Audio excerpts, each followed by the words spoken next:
Famille, Mboulani, j'espère que vous allez tous bien, en vos grades, rangs et qualités, où que vous soyez. Alors, je vais aller très vite. Cette vidéo, je la fais pour m'adresser un peu aux Gabonais, mes chers compatriotes. Mes chers compatriotes, l'heure est grave. Vous savez, quand les prophètes sortent, quand Dieu suscite des gens pour parler d'une certaine manière ou de parler de certaines choses, il faut suivre attentivement. Il y a plusieurs appels, mais l'appel que je vous fais, quand j'allume ma caméra, quand ça me pique, il faut toujours savoir que c'est pour parler des choses très profondes et très sérieuses. Même si je dois me répéter, je allumerai toujours ma caméra pour venir instruire, pour venir tirer la sonnette d'alarme pour éveiller les consciences. L'heure est grave. Nous sommes un pays apparemment, c'est-à-dire une communauté. Nous sommes une organisation. Et naturellement, comme chaque pays, nous sommes dirigés. Nous avons une vision. Nous voulons atteindre certains objectifs, le bien-être, la paix, l'indépendance. Mais je m'interroge parce que je ne comprends pas aujourd'hui le peuple gabonais. Je ne nous comprends plus. De nos origines, d'où nous venons, de qui nous sommes, pour peu que nous avons fait le primaire et le secondaire, on sait que l'Afrique est de tradition orale. Bon, en fait, c'est ce qu'on nous dit. C'est ce qu'on nous chante. Mais la vérité, moi, je ne suis pas d'accord que l'Afrique soit de tradition orale. Je l'ai souvent dit, l'Afrique est de tradition orale, certes, mais l'Afrique est aussi de tradition écrite. Parce que l'écriture, c'est nous qui l'avons inventée. Mais ce n'est pas là où je veux en venir. Hein. Je prends juste ce modèle parce que je veux atterrir à la fille de Patrick Nguemando. Au Gabon, nous tous nous connaissons Patrick Nguemando. Et Patrick Nguemando est aussi connu en dehors de l'Afrique. Il n'y a pas longtemps, une Ivoirienne qui était ici pour son travail m'a posé des questions sur Patrick Nguemando. Ça veut dire qu'elle connaît Patrick Nguemando depuis la France, d'où elle venait, sinon depuis la Côte d'Ivoire, grâce à la radio que nous connaissons tous, Africa numéro 1. Patrick Nguemando, c'est une icône au Gabon. Quand on parle de tradition, quand on parle de nos rites, quand on parle de mystique et de spiritualité africaine, c'est quelqu'un qui a su vendre le label Gabon. Il a laissé un héritage incommensurable. Un héritage, mais vraiment qui traverse les frontières. Et c'était ça l'objet de la question de cette dame. C'était de savoir qu'est-ce qu'on a fait de l'héritage de Patrick Nguemando. Qu'est-ce qu'on a fait de ses projets, de ses produits. Qu'est-ce qu'il est devenu. Mais vous savez, en tant que pays, nous sommes aussi une famille. Donc dans chaque famille, on doit savoir valoriser les intelligences, les génies. On doit savoir honorer la mémoire des personnes qui ont contribué considérablement à l'évolution, au développement de la famille. Et quand on parle du Gabon en tant que famille, Patrick Nguemando fait partie des membres de la famille Gabon qui ont su vendre, qui ont su placer le Gabon, qui ont intéressé le Gabon à l'international. Et donc, ce qui me surprend, c'est que des mémoires comme celle de Patrick Nguemando, des génies, des esprits comme ça, s'en vont souvent et ne sont pas honorés convenablement. En dehors de l'enterrement, des gens comme Patrick Nguemando doivent avoir des monuments. Au lieu d'avoir les monuments des Bessieux, des je ne sais pas trop quoi, tous ces prêtres et autres colons, des gens comme Patrick Nguemando doivent être honorés. C'est ça, honorer les ancêtres. Ce n'est pas un culte, une prière. On va aller prier pour l'esprit de Patrick Nguemando pour nous accorder ci ou ça. Oui. Quoi? Mais faites-le fumer. Maintenant, moi je fais quoi? Qui? Mais j'ai envoyé un malade chez vous là-bas, non? Mais alors, il a les sous, non? Donc vous ne le traitez pas?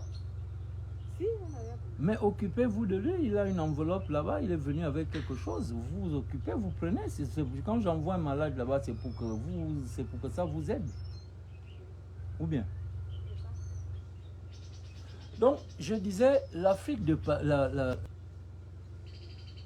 famille, il faut mettre les cœurs. Vous savez que nous autres là, nous sommes très combattus sur les réseaux sociaux. Il y a des gens qui signalent un peu lorsque le maître Kiasso, je suis en direct, parce qu'il y en a qui n'aiment pas écouter la lumière, du moins qui ne supportent pas la lumière ou qui n'aiment pas écouter la vérité. Ils savent que je vais allumer, je vais bombarder. Là, je suis en train d'introduire. Je disais que le culte des ancêtres, ce n'est pas d'aller prier les esprits, ou je ne sais pas, aller faire. Non, le culte des ancêtres, c'est un comportement, c'est un état d'esprit. Les noms que vous portez, je change de position.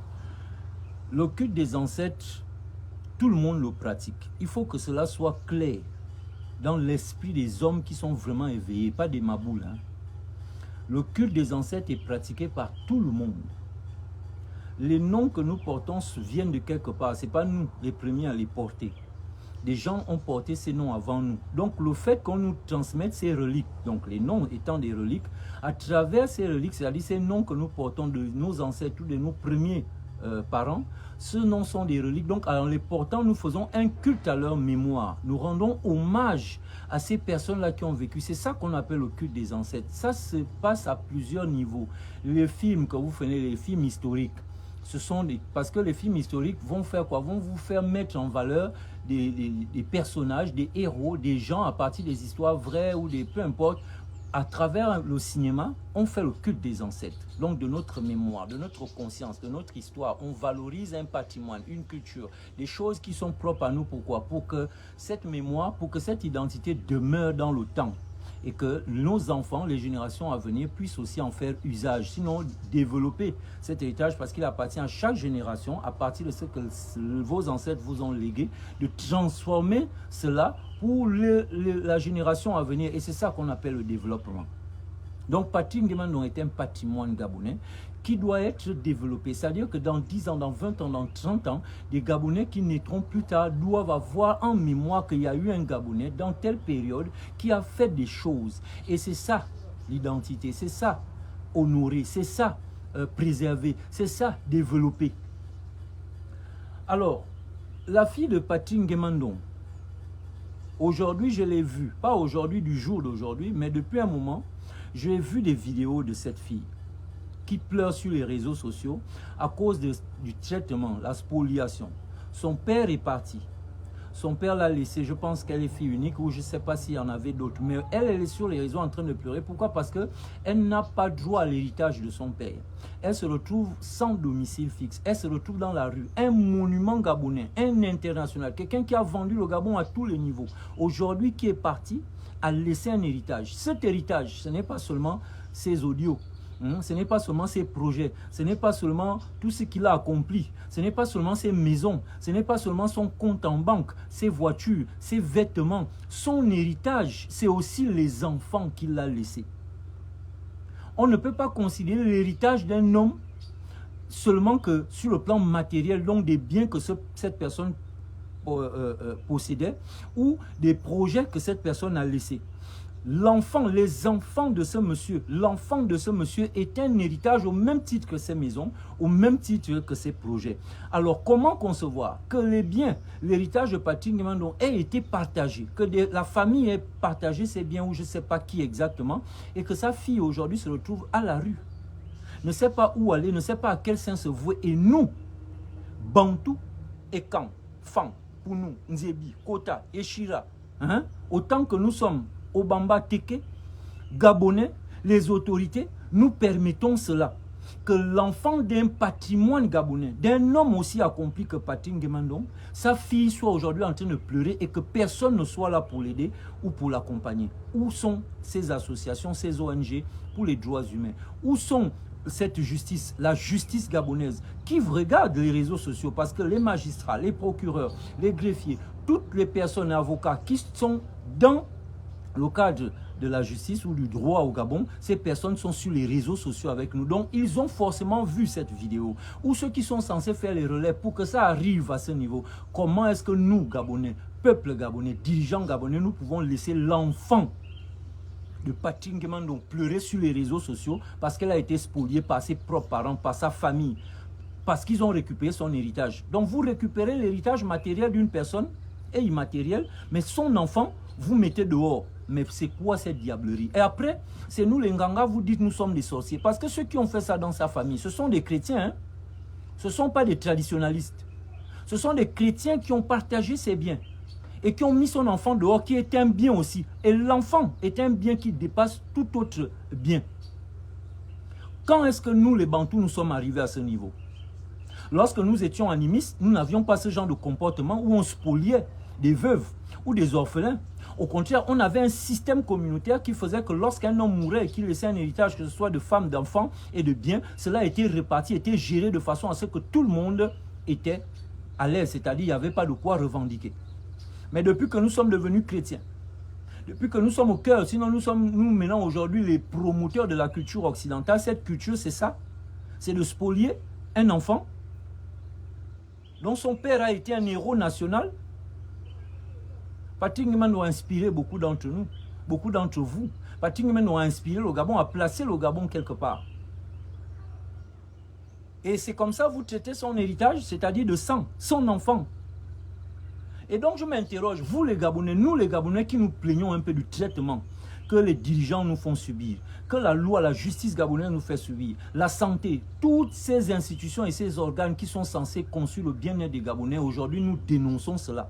Tous autant que nous sommes, même s'il y a certains qui font semblant. Mais la vérité, c'est qu'aujourd'hui, ça ne va pas. Mais peuple gabonais, moi je vous dis quelque chose. Soyez attentifs. Vous n'aurez pas un autre prophète, quelqu'un de la Bible que vous allez voir, Élie, Moïse, je ne sais pas, puisque vous êtes chrétien, qui viendra vous parler.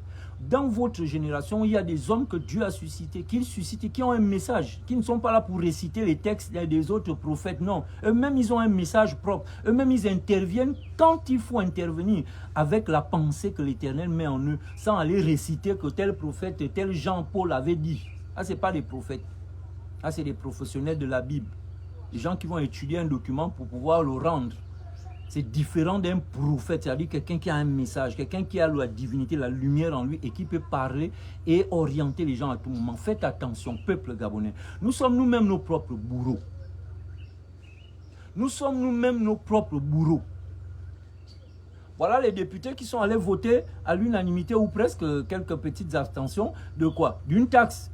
Sachant très bien que le peuple tout entier, vous qui avez voté ces députés, vous les avez votés pour vous représenter. Et pendant que vous sonnez une cloche, vous dites, vous avez une parole, vos députés vont faire le contraire à l'Assemblée nationale. Donc vous comprenez que les gens là ne sont pas là pour vous. Mais c'est vous qui les votez.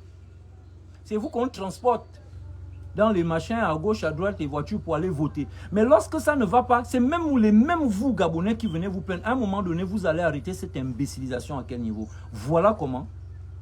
Je veux vous rappeler que si nous sommes aujourd'hui dans les situations que nous vivons, c'est à cause de nous-mêmes. C'est nous qui avons voté à 94 ou 95%. C'est nous qui avons voté les députés qui sont là, même s'il y a eu beaucoup de magouilles et de tricheries. Nous tous, nous avons encouragé ça. Et le retour, c'est souvent quand les pouvoirs publics nous font subir. C'est quand on subit, on vient maintenant se plaindre en tant que c'est nous-mêmes les responsables. Et je vous le dis à cause de la mémoire de cet enfant. Au-delà de ce que je peux faire un parallèle avec l'aspect politique, mais j'aimerais nous rappeler, nous sommes les bourreaux nous-mêmes de notre peuple, parce que nous sommes des Bantous, nous sommes un peuple collectif, communautaire. Nous savons vivre ensemble. Les histoires de le salut est personnel, ce n'est pas chez nous, les Africains. On ne connaît pas les histoires de salut est personnel à cause de la mouvance religieuse, des religions importées.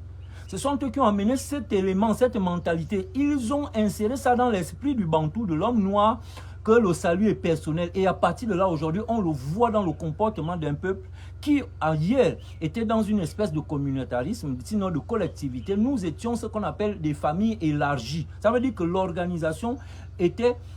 En fait, on tenait compte de la réalité de l'existence de tout un chacun dans une famille, que ce soit pour le cas du pays comme le Gabon, nous sommes une famille, donc on tient compte de tout le monde. C'était ça la valeur, c'était ça le salut. Le salut était collectif, le salut n'était pas personnel.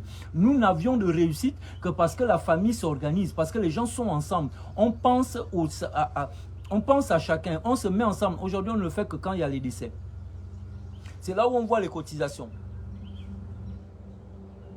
Ça joue contre nous aujourd'hui. Nous ne sommes pas dans les histoires de salut personnel. Ça, on ne connaît pas ça.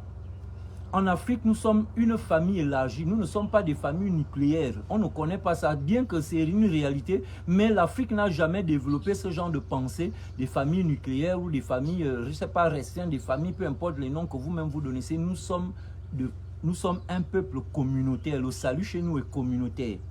On ne se réussit pas seul. Le salut, ce n'est pas seul. On se met ensemble pour réussir. Mais regardez là où ces comportements, nous qui sommes devenus chrétiens, nous qui sommes dans le salut personnel, regardez réellement les mentalités que nous développons. Parce que si ces religions importées étaient vraiment des solutions, apportaient vraiment une plus-value, une valeur ajoutée au développement personnel, spirituel, individuel, sinon communautaire de notre peuple, je pense qu'aujourd'hui on n'aurait pas cette dégradation des valeurs, de la moralité, de la justice et de tout autre comportement. Si nous en sommes là aujourd'hui, c'est parce que justement nous avons tourné le dos à notre mémoire, nous avons tourné le dos à notre identité, à notre culture, à qui nous sommes réellement, parce que dans notre système, nous, on ne pouvait jamais se comporter comme je vois aujourd'hui. Avez-vous déjà vu à l'époque de nos ancêtres, ceux que vous appelez les sorciers, des familles qui pouvaient se plaindre parce qu'ils ont été ou elles ont été spoliées? Ou un membre de la famille, un héritier de son père ou de ses parents décédés se retrouve à la rue? On avait pensé à tout, on avait un système pour tout. Mais c'est depuis que nous sommes devenus chrétiens, musulmans, du moins que nous avons embrassé la culture occidentale, que nous sommes déjà dans ce chaos qui ne dit pas son nom, dans le chacun pour soi. Regardez les peuples de l'Afrique de l'Ouest, qui, malgré le fait qu'ils sont devenus musulmans, mais ont quand même gardé, préservé fortement leur tradition.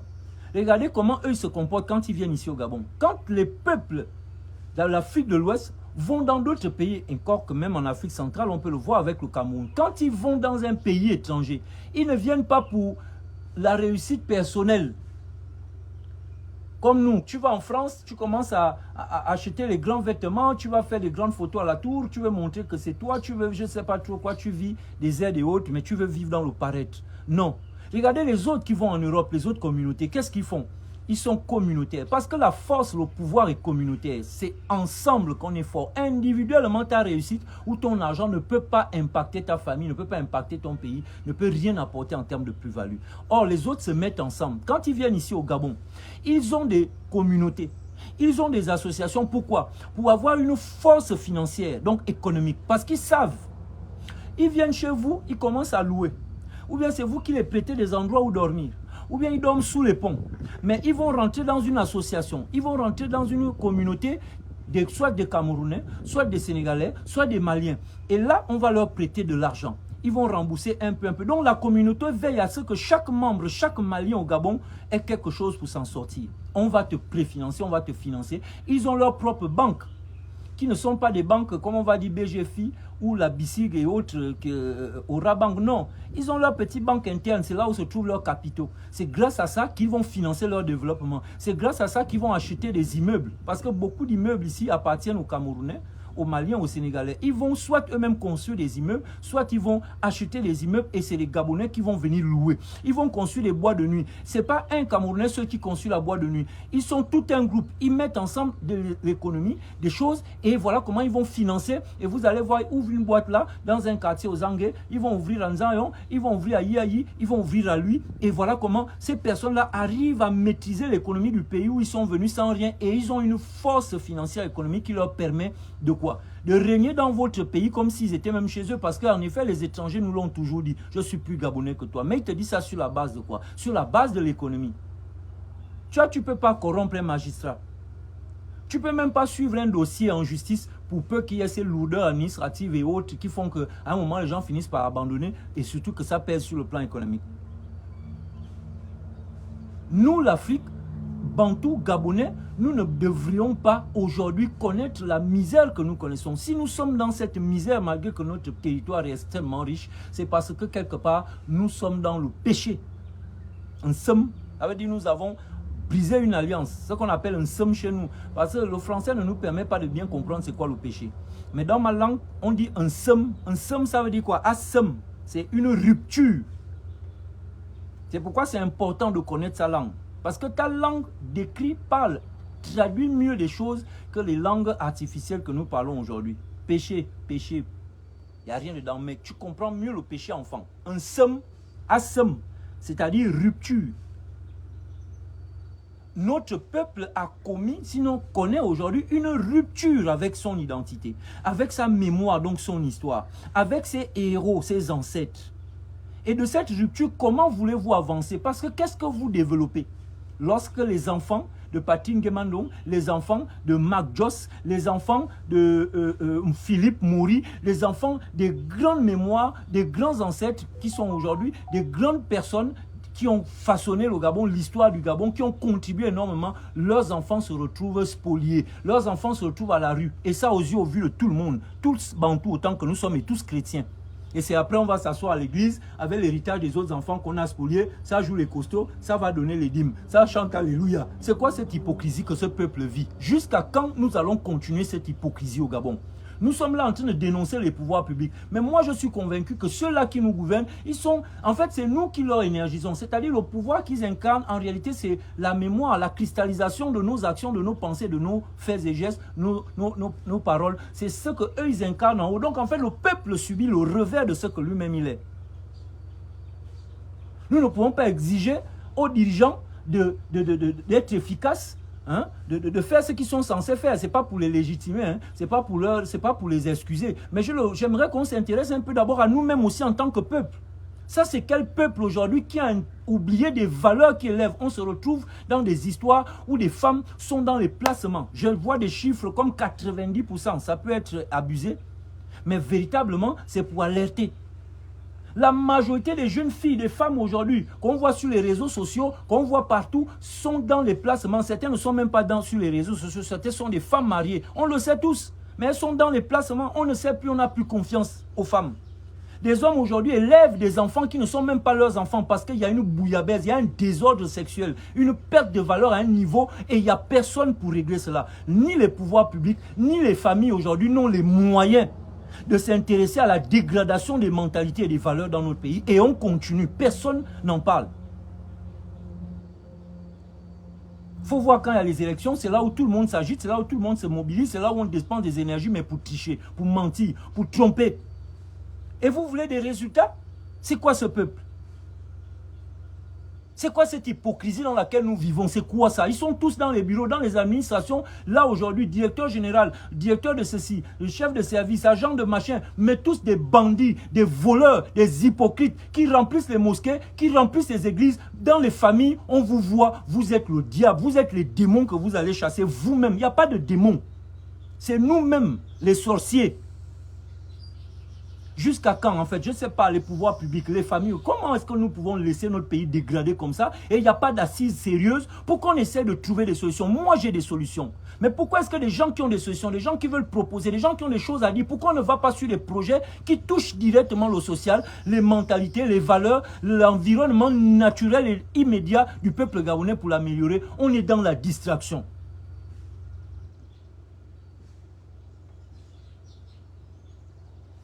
Pour diriger le pays, là, hein, on n'a pas besoin de quelqu'un qui a bac plus. On n'a pas besoin de gens parce qu'ils sortent des écoles, parce qu'ils sont économistes, parce qu'ils sont ceci. Non, on a besoin des gens qui ont l'amour pour les autres. C'est ça le remède. Des gens qui ont l'amour pour les autres. Des gens qui ont vraiment une vision, une ambition de voir les autres heureux.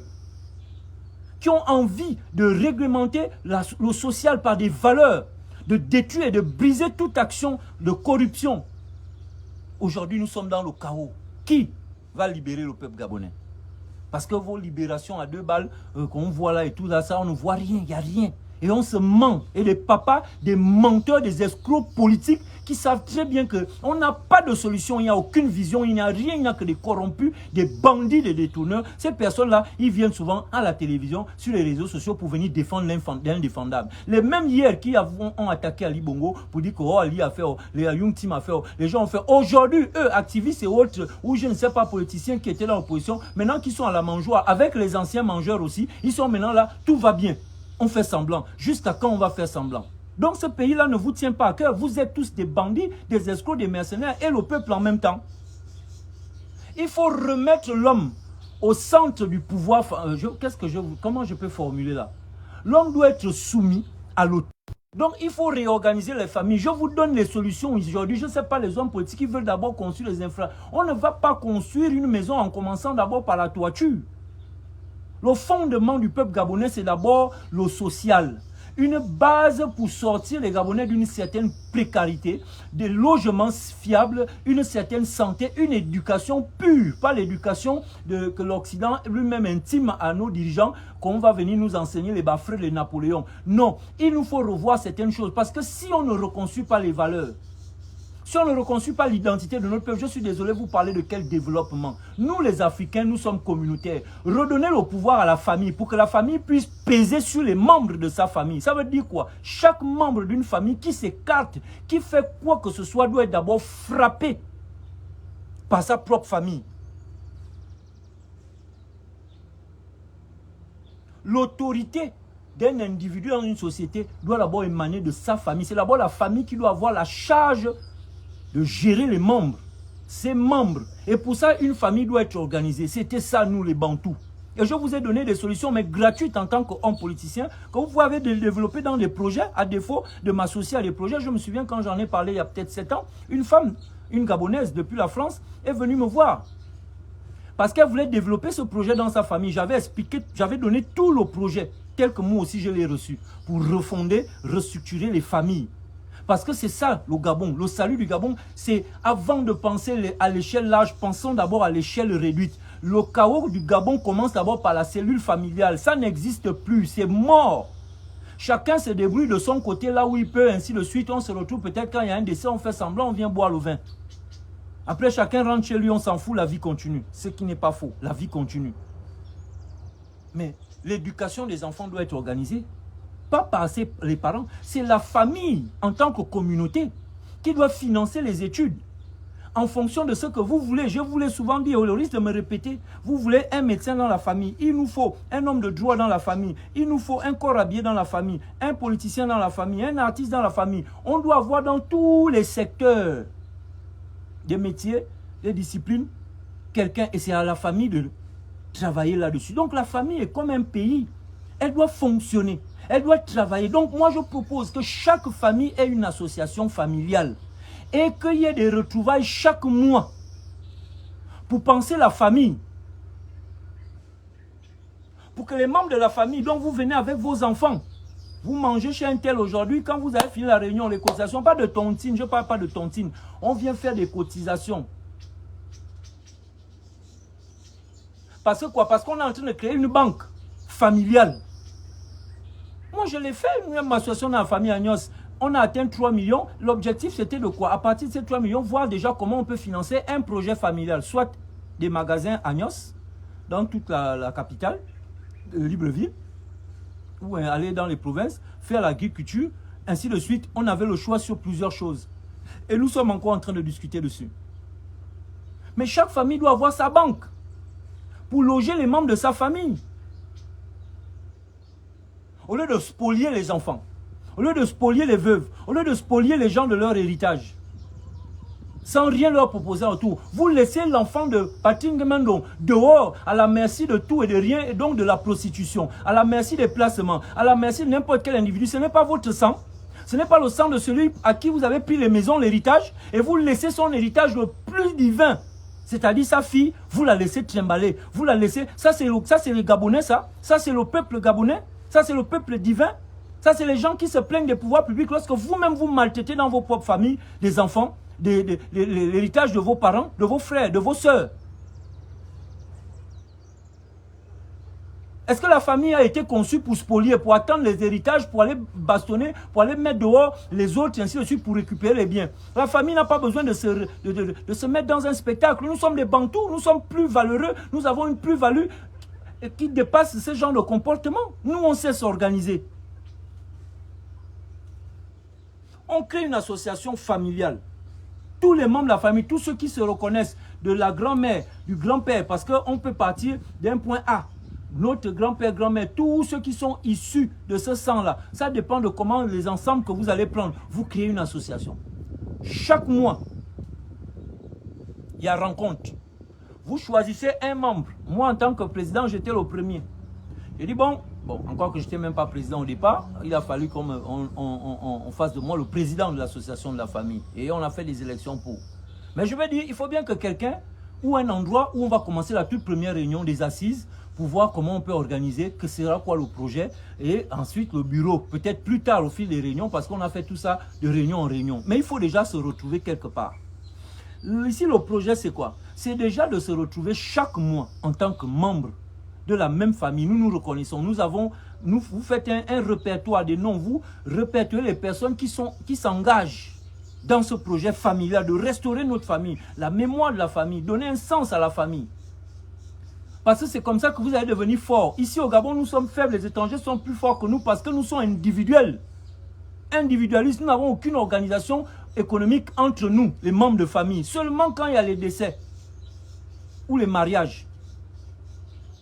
C'est là où on se retrouve. Chaque mois, vous vous retrouvez. Ça doit être obligatoire. Vous créez un forum. Vous choisissez, bon, on se retrouve chez tel. La personne va se préparer avec ses moyens. C'est pas qu'on doit trop montrer que moi j'ai l'argent. Non. Avec tes moyens, même si c'est une marmite, c'est tes moyens, on sait que dans la famille, tu n'as pas les moyens. Tu fais une marmite. Mais tous ceux qui vont venir là, les hommes, par exemple, chez nous, apporter tout ce qui est boisson. Les femmes apporter chacune un plat. On se retrouve, on mange un peu. Ce n'est pas une grosse fête qu'il faut forcément remplir le ventre, mais c'est juste pour nous retrouver, pour faire la réunion. Si il y a des problèmes dans la famille, un tel avec un tel, on discute de ça nous tous, avec une base, le respect. Parce que nous, chez nous, le respect chez les Bantous, c'est important. C'est qui est parent, qui est aîné, qui est oncle. Un enfant, un plus petit, ne s'adresse pas à un plus âgé, n'importe comment, peu importe qui tu es. C'est la base que moi j'avais instaurée dans l'association de ma famille. Peu importe quoi, tu as raison, tel t'a fait. Quand tu parles, tu prends la parole, c'est avec respect. Pire encore, si c'est pour t'adresser à des aînés. Et là, on résout les problèmes. Tu dis ce que tu as dénoncé. Si quelqu'un t'a fait quelque chose de mal dans la famille, tu le dis, on essaie de partager les responsabilités. Ce que la famille décide au sortir de là, c'est ce qui reste. On fait la paix. On avance ensemble. On ne garde pas les rancunes chacun de son côté. Quand il y a quelque chose qui ne va pas dans la famille, on attend le jour de la réunion familiale. C'est là, parce qu'on a des pans dans la réunion. Le pan où il faut régler les problèmes. Est-ce que quelqu'un a un problème? Quand il n'y a pas, on passe. On passe au pan cotisation. Bon, c'est souvent le dernier pan. Quand ce pan-là aussi, on a fini, on passe. Le pan projet. Bon, qu'est-ce qu'aujourd'hui on peut faire dans la famille? Qu'est-ce qui se passe? Est-ce qu'il y a ceci, on peut aller? Est-ce que, par exemple, embellir la maison de quelqu'un qui peut-être n'a plus de peinture, ou bien il lui faut les carreaux. C'est-à-dire la famille met en place une série, et là on peut faire, quand quelqu'un est malade, on fait des caisses d'urgence. On ne touche pas à l'argent qu'on cotise quand il y a les réunions. Jamais. On ne touche pas à cet argent. Cet argent doit atteindre d'abord un quota. Parce qu'on cherche à avoir une base dans notre banque qui pourra permettre, c'est-à-dire ne pourra sortir, peut-être si on a déjà 1 million, 2 millions, pour financer un projet familial qui va donner du travail aux membres de la famille qui ne travaillent pas et reverser les bénéfices dans la caisse. Donc la famille elle-même peut investir financièrement pour avoir de l'argent et financer les études des enfants. Bon, cette année, il y a combien d'enfants qui font le BPC, qui font le bac? On identifie les enfants, les familles. Et là, on fait quoi?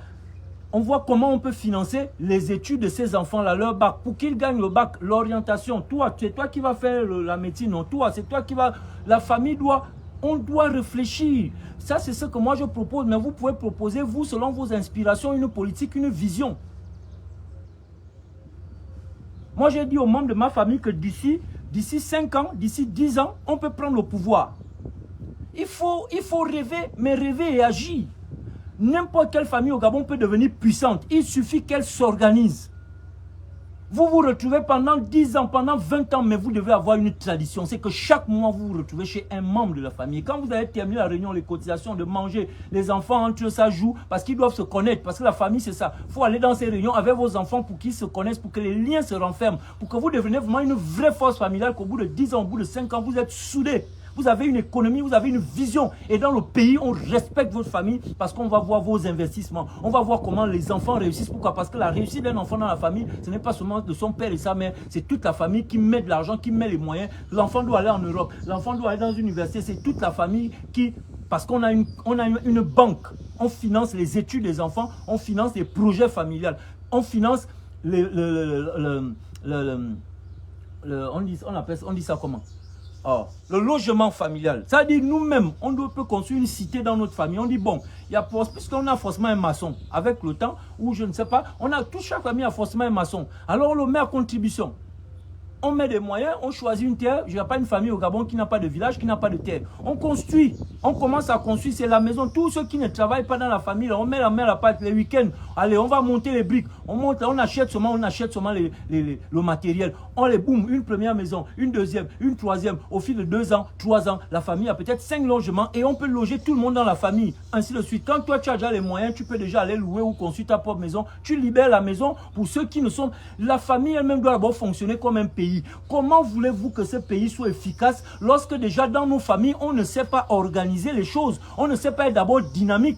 Quelle est la famille qui peut prétendre au pouvoir, être puissant? Quelles sont les familles qui envoient leurs enfants aux des élections lorsque cette famille elle-même ne sait pas s'organiser, n'a aucun pouvoir, aucune économie? Et la démonologie dans tout ça, c'est que dans les familles aujourd'hui, il y a une espèce de sorcellerie liée aux religions qui sont arrivées, parce que nous, on n'avait pas ça avant. Dans nos familles, avant nos ancêtres, que vous traitez de sorciers, en tant que ce n'est pas les sorciers, au contraire, c'était les grandes âmes, c'était les génies.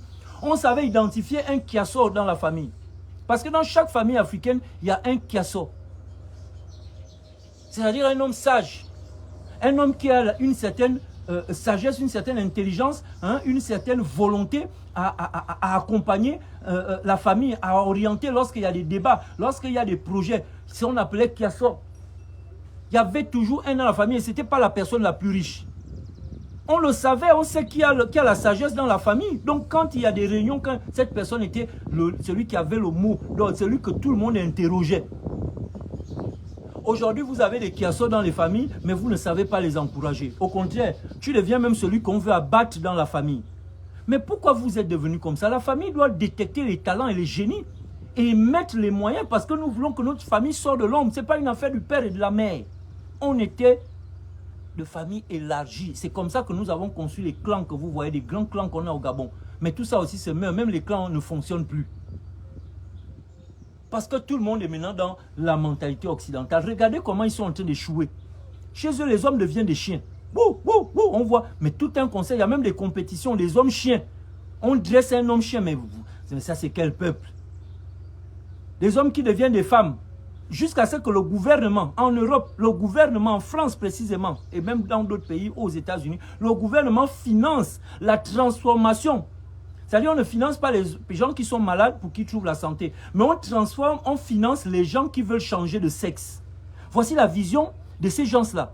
Regardez là où ils sont arrivés. C'est-à-dire, leur religion, toute leur culture, leur mentalité les a amenés là où vous voyez aujourd'hui la perdition des valeurs, la perdition totale. Et ils sont en train de pervertir aussi nos enfants.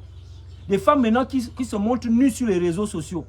Le style vestimentaire que les femmes portent aujourd'hui là, c'était les prostituées qui s'habillaient comme ça dans les années 90.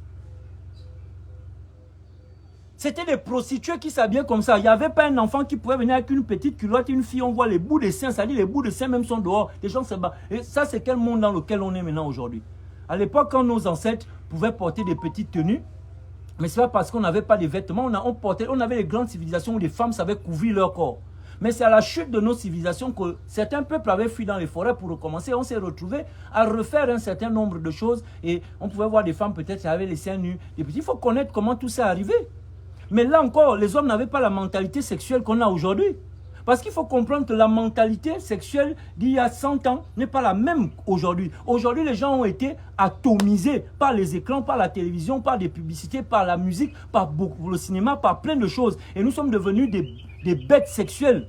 Il faut voir les motels aujourd'hui, c'est chargé à l'heure où on parle là. Dans chaque chambre d'hôtel à Libreville au Gabon, ça transpire, même sous le soleil. Dans les bureaux, dans les administrations, c'est la bordellerie.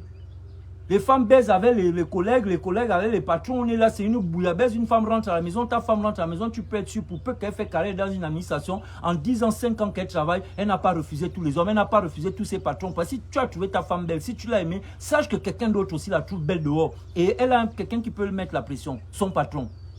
Elle va refuser jusqu'à quand? Mais elle va rentrer à la maison, tu ne sauras jamais. Nous sommes dans un monde de désordre sexuel, de bordellerie, des valeurs, mais tout est pétaré. Et vous ne cherchez pas les solutions.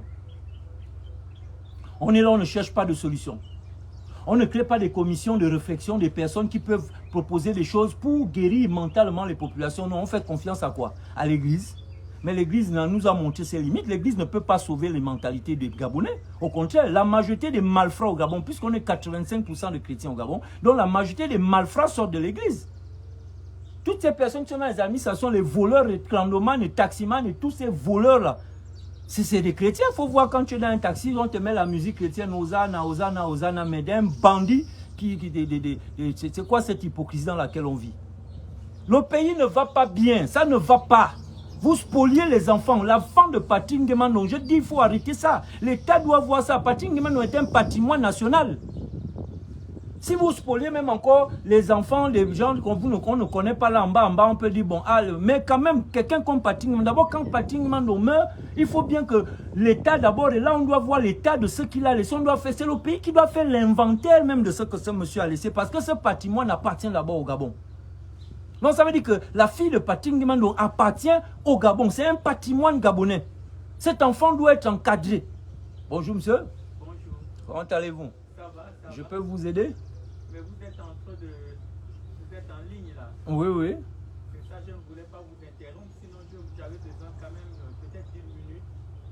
C'est une question? Vous avez une question? Oui, mais je ne voulais pas rentrer à l'intérieur. Non, mais allez-y, je vous écoute. Peut-être que vous êtes en ligne. Oui, bon, moi je voulais aussi savoir comment faire passer un message à TikTok parce que j'ai mon Android. J'ai aussi des informations à transmettre.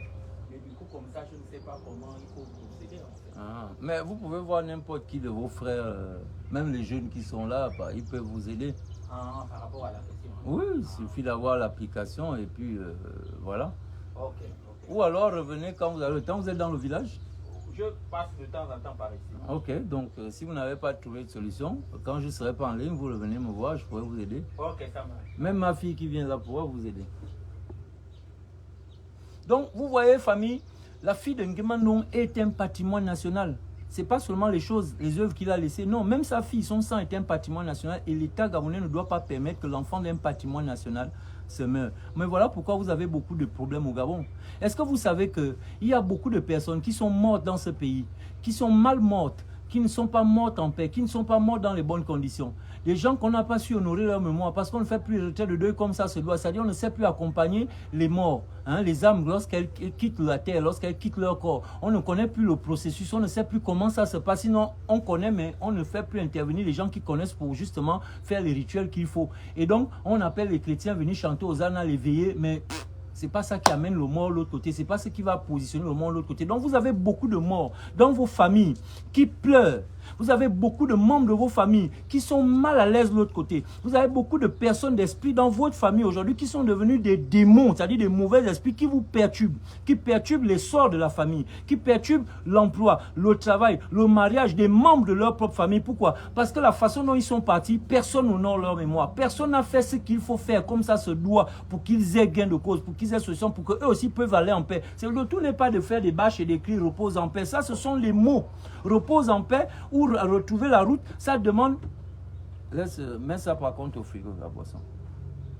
Mais l'eau, tu laisses le bois. Hein?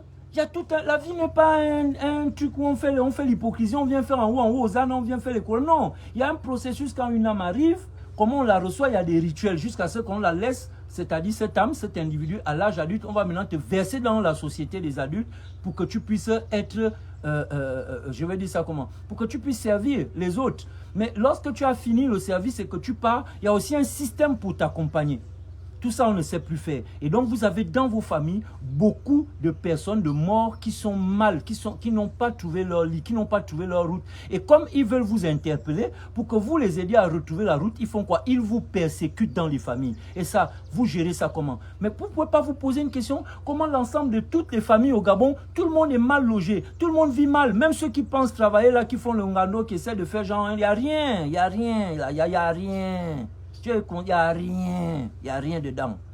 Il n'y a rien. C'est des gens, ils ont seulement des salaires pour payer leur maison, pour payer le taxi et pour manger. Et c'est ça, c'est l'esclavage. L'esclavage, pour ceux qui connaissent, qui ont un peu étudié ou qui sont renseignés, vous savez que l'esclave, c'est quoi? C'est quelqu'un qui te donne un toit, tu as un endroit où dormir, mais là où tu dors, c'est un taudis. C'est jamais comme chez le maître. Donc, tu as là où tu dors, et puis on s'arrange à ce que tu manges parce que tu dois aller travailler. C'est tout. Et c'est ça aujourd'hui les fonctionnaires. Les fonctionnaires, c'est quoi? Ce sont des esclaves.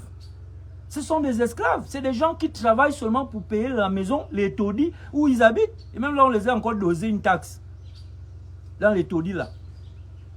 Vous travaillez seulement pour payer vos maisons, abracadabière, je tombe, même quand ça endure un peu, on essaie de forcer, c'est coller avec les eaux usées. C'est pour ça que vous travaillez, pour payer vos transports pour aller au boulot, et puis pour payer à manger, on prend seulement le riz, on charge, on met un morceau de dindon en haut, les enfants mangent. Ça, c'est la nourriture des esclaves. Vous n'êtes pas libre d'habiter dans le confort là où vous voulez. Vous n'êtes pas libre de manger tout ce que vous voulez comme vous voulez. Vous n'êtes pas libre de voyager. Vous n'avez pas la mobilité, vous n'avez aucune liberté. C'est de l'esclavage. Mais jusqu'à quand le Bantou va être esclave et lui-même va encourager cet esclave, va l'accepter. Parce que vous ne voulez pas mettre à la tête du Gabon les gens qui ont ça. Les gens qui sont réellement élus, qui ont vraiment cette charge communautaire en eux, qui pensent aux autres, qui pensent réellement le développement. Vous êtes des maboules qui préférez être derrière les gens parce qu'ils ont l'argent, parce qu'ils vont vous donner un boulot de 150 000, parce qu'on va vous donner un petit 10 000 à gauche. C'est des gens comme ça que vous-même vous reprochez depuis les années. C'est encore eux que vous donnez à chaque fois le pouvoir quand on vous donne l'opportunité d'élire quelqu'un, que ce soit un député, un maire ou un président. Mais moi, ça me fait mal. Hein. Moi, je ne suis pas d'ici. Je ne sais pas la mentalité que vous avez. Hein. Moi, je suis un divin. Je suis un être divin qui a pris corps. Je suis venu dans une situation d'urgence. C'est-à-dire dans ce peuple. J'ai été appelé. J'ai été appelé. J'ai été convoqué. Et là-bas, il y a eu tout un travail. Pourquoi? Pour que le meilleur vienne. Et maintenant, cet âme est sur la terre. Je suis là. Avec toute la prétention qui est la mienne. Mais je vous le dis, moi je ne suis pas là, je ne suis pas venu pour venir vous faire les lives seulement. Hein. Moi je suis venu pour aider mon peuple. Je suis venu pour faire un travail dans ce pays. Et il y a une élite, il y a des personnes qui savent qui je suis. Mais eux, cette élite-là ne travaille pas pour le bien-être du Gabon. Et des gens comme nous, ils ne vont jamais nous donner l'opportunité d'aider le peuple gabonais. Parce que la situation, si les arrange les démons que eux ils possèdent. Du moins ce qui les possède. Parce que beaucoup là, ce ne sont plus des vrais êtres humains. Vous les voyez là, ce sont des démons qui habitent là dans certaines personnes. C'est de la méchanceté. Je dis, il faut que le peuple bantou se réveille. Il faut redonner le pouvoir à la famille. On ne doit pas avoir des membres de la famille. Vous faites 1 an, 2 ans, vous vous rencontrez pas. Vous n'avez pas de réunion. Vous vous retrouvez pas. C'est en passant, on se croise. Ah, mais tonton tel, il va bien. Ah, mais ça fait longtemps, ceci, cela. Et puis quand on se sépare là, on va se revoir peut-être que je ne sais pas quand il y aura un décès, un mariage de je ne sais pas qui. C'est quoi ça? Ça, c'est quelle dynamique d'un peuple qui se veut fort? Quoi, vous n'avez plus de volonté de puissance? Vous avez accepté la fatalité d'être des esclaves? Parce que moi, je vous préviens, vous êtes des esclaves. Tous les Gabonais, tous les Africains, là, les pays, là, les colonies, là, ce sont des esclaves. C'est pourquoi ils vous ont amené cette mentalité, ces histoires de berger et la brebis. Mais c'est de l'esclavage. Le berger, c'est quoi? Le berger, c'est quelqu'un qui se nourrit de ses brebis. Il n'a de vie que pour ses brebis. Le bon berger, il n'y a pas de bon berger par rapport à une brebis. Un berger n'est pas bon avec la brebis. Le berger garde la brebis, c'est pourquoi? C'est pour la tabaski. C'est pour aller vendre le mouton au marché. C'est pour nourrir ses enfants. C'est pour vendre ce dernier. Donc en fait, le seul intérêt qu'un berger a pour ses brebis, c'est lui-même sa position financière, son évolution, hein, nourrir ses enfants. Il n'y a quel amour entre un berger et une brebis? C'est quoi ces images qu'on vient vous mettre dans l'esprit et puis vous êtes dedans, vous croyez que c'est ça la vérité, mais en réalité le diable vous dit la vérité et il vous fait ça devant, parce que devant Dieu, il ne sera jamais coupable. Parce qu'il vous a dit la vérité. Le bon berger, et tous les maboules tombent dedans. Le bon berger, c'est quoi? C'est de la sorcellerie. Un berger n'est bon que par rapport à d'autres bergers, c'est-à-dire il y a une compétition entre les bergers. Donc qui est le meilleur berger? Qui est le bon berger? C'est celui qui paie le mieux son troupeau. C'est celui qui gère le mieux son troupeau. C'est celui qui fait fructifier son bétail. Et c'est ça les pasteurs. Plus un pasteur a une grosse assemblée, vous voyez, il devient riche, il achète des voitures. Mais c'est cette image, c'est une image sorcellaire de ce qu'on vous exploite.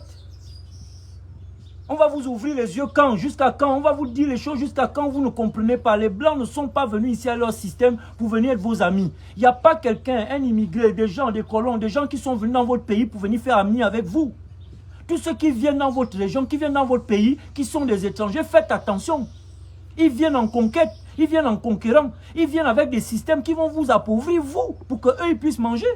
Mais vous avez quelle politique dans votre pays? Vous avez une politique qui enrichit les Gabonais au détriment des étrangers. La politique dans ce pays doit d'abord mettre les Gabonais à l'aise. C'est ça, parce que vous êtes des élus pour le peuple gabonais. Donc toute politique, toute vision, toute administration, toute institution doit mettre un système en place pour que les Gabonais puissent facilement avoir accès aux soins, à la santé, à l'éducation, au logement et à l'argent.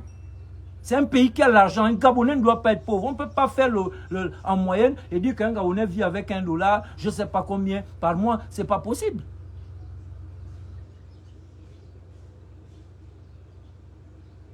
C'est même quoi la vision politique dans le pays là? C'est quoi? C'est quoi? Vous voulez que moi je vous sorte un projet de société? Ce qu'on appelle projet de société. Vos projets de société, vous venez là, vous allez chercher, on va construire les bâtiments, on va faire ceci, les machins, des trucs que n'importe qui peut faire. Moi, je peux faire les mêmes projets de société que n'importe quel candidat, de tous les candidats qui ont existé. Tout le monde peut le faire depuis chez toi. Tu fais les projets. Mais ce n'est pas ça les projets de société. Ça, c'est des copies-collées, ça, c'est des trucs, des illusions. Pour faire un projet de société, il faut d'abord partir d'une réalité. C'est-à-dire, nous sommes dans quoi? Nous ne sommes pas en Europe. Si les Blancs payent les taxes, c'est parce qu'ils ont un niveau de vie, ils ont une classe moyenne qui est énorme. Est-ce que nous, ici au Gabon, on a une classe moyenne? Et c'est évalué à combien d'individus? Donc, quand vous faites un projet de société, vous évaluez d'abord le terrain, d'abord le Gabon. Où en est-on en termes de logement, en termes de ci, en termes de ça, et en termes de mentalité. Et ne pas oublier la première cellule qui abrite l'être humain, la famille. Donc, un projet de société doit déjà commencer par un plan de restauration de l'autorité familiale. Parce que nous, les Bantous, on connaît la valeur de ce qu'on appelle la famille. On ne joue pas avec ça.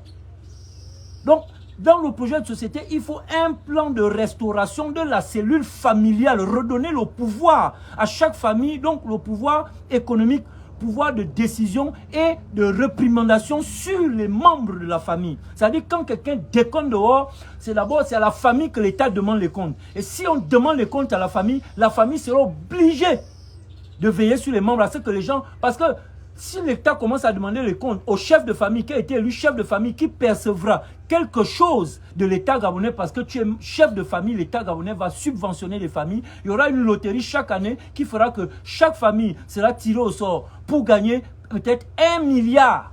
Ou du moins on va partager chaque famille, au moins dans un an, chaque famille doit gagner à peu près combien? On peut donner combien en termes de subvention? Peut-être même 10 millions, c'est beaucoup.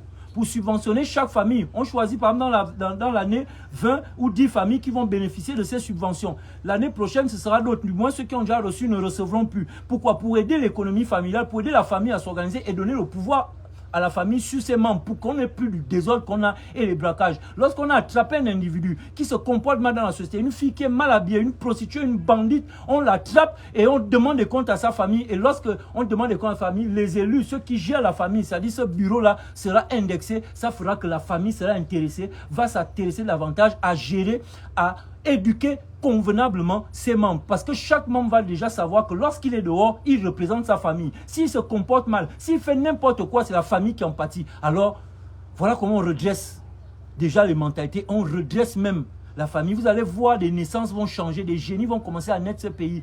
Rien que le fait de restaurer l'autorité familiale et l'organisation familiale au Gabon va changer énormément le Gabon. Rien que ça seulement en termes de projet. Donc, il faut déjà s'intéresser à ça. Alors, la réalité au Gabon, c'est quoi? C'est que nous sommes un pays sur le plan de l'éducation. On ne nous enseigne pas nos ancêtres. On ne nous enseigne pas notre histoire. On ne nous enseigne pas les héros nationaux. Ceux qui, depuis Mavouroulou, ceux qui ont lutté contre les colons, qui nous ont brisé notre colonne vertébrale. Ces personnes-là sont où? On les enseigne quand? Mais on va t'enseigner Napoléon. Donc, c'est ça, projet de société, la réforme de l'éducation, repenser la mémoire de notre peuple, sinon restaurer cette mémoire, la conscience noire du peuple gabonais. Quelle est notre histoire? L'histoire des peuples du Gabon doit être enseignée à ces peuples-là pour plus de fierté, pour que ces peuples-là soient de plus en plus debout, que leur colonne vertébrale soit rééquilibrée, retendue, replacée et qu'ils puissent avancer fièrement de qui ils sont. Il faut des structures pour encadrer au moins ce qu'on appelle la langue nationale. Parce qu'un peuple qui se veut puissant, un peuple qui a une volonté de puissance, doit avoir une langue qui en fait est une identité. Et grâce à notre langue, on peut parler en cachette, les autres ne nous entendent pas. Le Gabonais ne sait plus parler sa langue. Ça veut dire quand on est à l'étranger, on passe notre temps à parler français. Donc devant les autres, on ne peut jamais critiquer les autres. Impossible. Il y a des choses, on va pan par pan, niveau par niveau, c'est-à-dire le projet de société au Gabon, ce n'est pas un projet mirobolant à l'européenne où on nous vend les casinos, les infrastructures. Non, il faut d'abord s'intéresser à l'homme. Donc la cellule familiale, c'est d'abord le défi au Gabon. Parce que nous avons été, à partir de l'esclavage, de la colonisation, un peuple traumatisé. Ce traumatisme a des conséquences jusqu'à aujourd'hui. Donc il faut aller soigner le mal d'abord à la racine. Donc tout projet de société d'un homme éveillé, politique ou pas, doit d'abord commencer par la cellule familiale. Il faut s'y intéresser. Qu'est-ce qui se passe aujourd'hui dans le Gabon, dans les familles? Est-ce que ça fonctionne encore? Est-ce que les familles sont encore ce qu'elles étaient? Non! Jusqu'à on spolie maintenant les enfants. Et ça se passe tous les jours. On a beau mettre en place les lois, les députés, je ne sais pas s'ils votent, mais c'est quoi le suivi après? Qui fait quoi? Quand un enfant est spolié, quand une famille est spoliée, ils vont se plaindre où? Et lorsqu'ils vont se plaindre, est-ce qu'efficacement on peut donner raison à ces personnes? Qu'est-ce qui se passe? Il y a trop d'enfants, moi je les vois même dans ce village. Des gens qui viennent s'asseoir au village, des enfants qui souffrent. En temps, il te dit que son père avait les moyens. Du vivant de son père, c'était les enfants des gens qui vivaient bien. Mais une fois leur père est mort, les enfants ont commencé à vivre l'enfer. Depuis quand nous les Bantous on fait ça? On met une veuve dehors pour qu'elle aille vivre souffrir avec ses enfants et nous on s'approprie les biens de notre frère ou de notre soeur. C'est quoi cette vie? C'est quoi cette vie? C'est quoi ce peuple qui ne veut pas comprendre? Vous voulez quel prophète? Vous attendez quel prophète de Dieu? Les faux prophètes là qui s'enrichissent là dans les églises, c'est sur eux que vous comptez? Ça, c'est les gens que vous comptez pour sauver le Gabon. Ça fait combien? Ça fait plus de 60 ans que ces voleurs de prêtres et autres sont là. Ils enrichissent au Vatican. Et tous les églises éveillées, ils enrichissent et lobbying aux États-Unis parce que c'est des envoyés. C'est des gens qui sont formatés, préparés pour venir abrutir le peuple. Et pour que nous soyons toujours dans la misère. Parce que la misère, elle commence ici. Et l'église, avec son enseignement, son organisation, n'aide pas le peuple gabonais à se relever, à être fort. On vous rend ma boule à l'église. D'abord ma boule spirituellement, ma boule même sur le plan de la mentalité. Quand on dit ça, les gens pensent qu'on est contre Dieu. Tu penses que Dieu est dans vos histoires? Au contraire, Dieu est avec moi. Dieu est avec ceux qui veulent montrer la route, la vérité, ceux qui éveillent. Ce n'est pas des gens en costard qui vont faire alléluia, ils travaillent sur leur prestance, ils font machin, et les dîmes, ils finissent de raconter les conneries. 10 ans, 40 ans de carrière, vous allez à l'église, on vous répète les mêmes choses. Moi, je ne peux plus aller m'asseoir dans une église. Depuis que j'étais enfant, ma mère m'a amené à l'église. Je connais toute la Bible. Je connais toutes les histoires qui sont dans la Bible. Je connais même presque tous les versets. Qu'est-ce que moi je vais encore aller chercher un dimanche pour aller m'asseoir? Qui d'entre vous, les gens qui vont à l'église, va me dire qu'il y a un verset qu'on va sortir à l'église que tu n'as pas déjà entendu dans une autre église ou je ne sais pas? Quel verset? 100 ans dans une école, tu n'évolues pas. Tu fais la même classe. 40 ans de carrière à l'église. Tu deviens maître quand? Tu deviens maître quand? Tu t'affranchis quand? Tu vas faire 40 ans, je vais m'asseoir à l'église sous prétexte que, parce que je suis assis là, je suis dans la maison de Dieu, voilà Dieu, machin, ça c'est des conneries, c'est des illusions. Dieu, ton temple, le temple, le corps que tu es, c'est là où tout se passe. Tes pensées, tes paroles, tout ce que tu entretiens, tes actions, tes intentions, c'est là l'église, c'est là la religion, c'est la pureté, la véritable et la seule religion que celui qui a créé nous a créé, c'est la pureté. C'est-à-dire tout ce que tu fais, c'est ce qui te rend responsable, c'est ce que tu sèmes et c'est ce que tu vas récolter. Que tu es à l'église, que tu ailles je ne sais pas où, Dieu, il n'en a rien à foutre. Ce sont tes choix de vie terrestre qu'on vous manipule avec. Ça, c'est votre organisation entre vous les hommes. Mais là où Dieu t'attend, c'est le cœur. C'est la pureté de ça là. Comment tu as été, quel homme tu as été pour être cet homme pur, homme de Dieu. Hein? Ça, tu n'as pas besoin d'aller dans une mosquée là, non. Ce sont tes actions au quotidien. Du moment où tu es quelqu'un de pur ici là, c'est tout. C'est ça qu'on va récupérer. C'est ça qui fera ton jugement. C'est ça qui fera ton affectation, ta correspondance. Pour une incarnation, pour une élévation, il n'y a pas autre chose. Il n'y a pas autre chose. Les organisations terrestres que vous voyez là, les gens qui viennent se faire passer pour des hommes de Dieu, tout ça là, c'est de la marmaille. Tout ça, c'est de l'exploitation de l'homme par l'homme. Tout ça, c'est de la lettre. Ce n'est pas de la spiritualité. Ça ne vous amènera ni à vous connaître, à connaître les dons qui sont en vous, sinon à connaître les véritables lois spirituelles qui existent. On fait du surplace. 60 ans de christianisme depuis les indépendances et je peux dire plus de 200 ans de christianisme à partir de l'esclavage de la colonisation. Nous ne faisons que régresser. C'est de plus en plus la merde que nous vivons. Et vous allez me dire que cette église est une solution? Lorsque vous avez dénoncé le PDG hier, Ali Bongo, la Young Team, ou son père Omar Bongo avant, les religieux n'étaient pas avec eux. C'était qui était avec le PDG? Ce n'était pas les religions, ce n'était pas les catholiques. Tous les catholiques, tous les églises soutiennent le pouvoir. De quoi est-ce qu'on parle? Dites-moi quelle est l'église au Gabon qui est reconnue comme église opposante.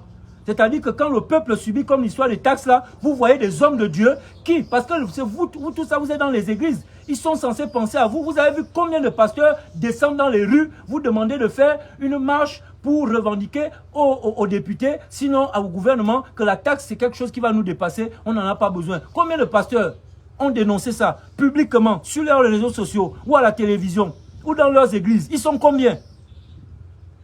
Et vous pensez que ces hommes-là sont là pour vous, le peuple? Ils sont toujours avec le pouvoir. Ils font les clins d'œil au pouvoir. Tout ce qu'ils font, c'est pour que le pouvoir, on les subventionne parce qu'on les finance. Parce qu'ils veulent aussi des postes. Ces personnes-là travaillent pour vous quand? Vous êtes dans une histoire où toute l'élite de la société, religieuse, politique, vous met dans la marmaille. On vous exploite et vous êtes là comme des maboules. Vous allez à l'église. Les gens-là n'ont pas vos temps. Ils sont en train de travailler leur argent. Pendant que vous vivez la misère, vous leur faites confiance. Vous voulez quel prophète? Dieu va encore envoyer quel prophète? Vous avez des gens qui parlent. Jusqu'à on va nous tuer, nous là. On va aller nous enfermer au sous-sol. Comme on faisait aussi aux prophètes, vous ne serez pas là.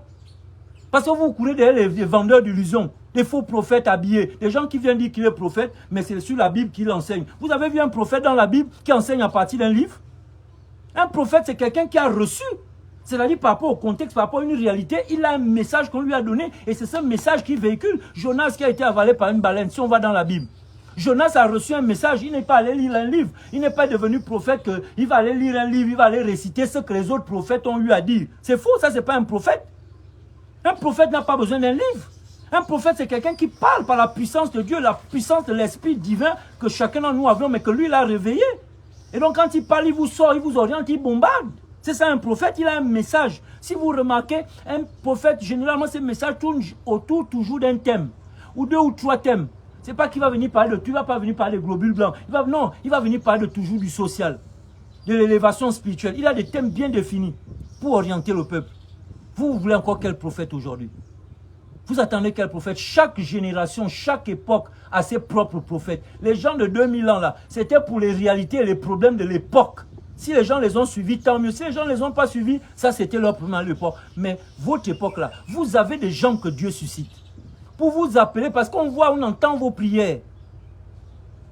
Et quand on suscite des gens pour vous orienter, pour vous guider, parce que vous ne verrez jamais la main de Dieu venir régler les choses. Vous avez des gens qu'on suscite pourquoi? Pour vous accompagner, et vous ne savez plus vous mettre derrière les vrais hommes du peuple.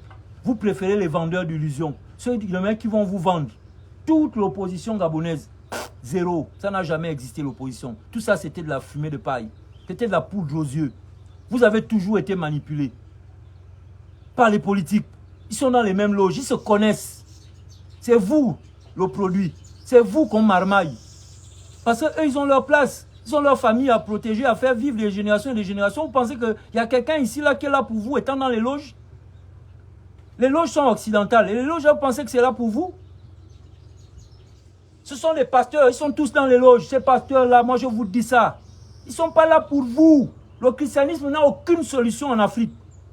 Pour aucun pays. Depuis qu'ils sont là, c'est où? Regardez, les mentalités se dégradent. Ce n'est pas vos enfants qui braquent aujourd'hui. Dans les écoles, ça amène les fourchettes, ça amène les couteaux de cuisine, les couteaux de table. Ça se poignarde. C'est des partous, des jeunes enfants, des professeurs qui couchent avec leurs élèves, qui font des partous. Voilà l'actualité au Gabon. Des élèves en groupe qui sodomisent d'autres élèves, c'est-à-dire des garçons. La pédophilie. Les choses qu'on voit maintenant dans les établissements scolaires. Quand on a fini avec les moyens sexuellement transmissibles, ça c'était nous à notre époque. Mais l'époque, la génération là, c'est le chaos, c'est le bordel total. Et les parents, tout le monde est là, on observe, on fait seulement les TikTok pour congosser, pour aller faire les commentaires dans les TikTok. Mais rien, il n'y a personne qui peut prendre des décisions dans la famille. Il n'y a aucun mouvement, rien, on ne fait rien. Et c'est comme ça qu'on va s'en sortir. C'est comme ça qu'on veut s'en sortir. Mais moi, je suis obligé d'allumer ma caméra. Même si ma barbe pousse comme elle pousse, même si je transpire, même si je suis sale, même si je suis vilain, ce n'est pas moi que vous devez intéresser. Ce n'est pas moi le plus important. Je suis vilain, il n'y a pas de souci. Je ne suis pas rasé, il n'y a pas de souci. Ce qui doit vous intéresser, c'est ce que je dis. Pour que vous aussi vous réfléchissiez. Pour que vous fassiez le débat chez vous. Et pour qu'on agisse. Parce qu'on ne peut pas continuer comme ça. On va où comme ça? C'est quoi la solution? Comme on est en train de partir, là, on va où? On va où? À tous les niveaux de la société, c'est le chaos, c'est le désordre.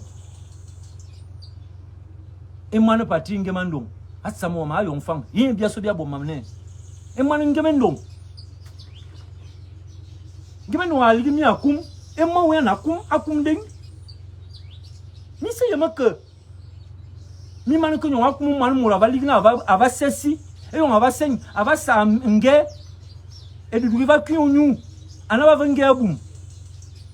Il y a l'air c'est un projet. Donc l'enfant là c'est un projet. Moi tu vas qui me canigner. Donc c'est son héritage. L'héritage de Patrick Ngima et sa femme. Son enfant. C'est pas seulement sa maison.